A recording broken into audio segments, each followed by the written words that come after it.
আমি নানী ঘৰত ফুৰিবলৈ আহিছোঁ। মোৰ নানী কিটচেন ছেট কিনি থৈ দিছে।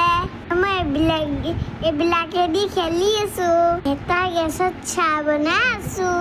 গেছৰ চুইচটো অন কৰি দি কি খাই ভাল পাই কওক, বনাই দিম।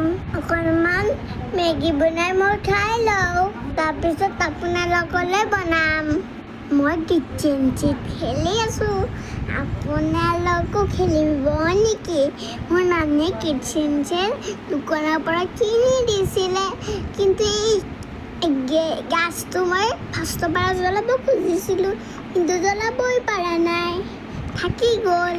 তাৰপিছত আপোনালোকে গাছটো জ্বলাব পাৰিব কোনে মোক কৈ দিব। ফাৰ্ষ্টৰ পৰা মই মেগী খাই লওঁ, তাৰপিছত আপোনালোকক দিম। Bye bye, Tata. আৰু মোৰ ভিডিঅ'টো লাইক কৰি দিয়ক।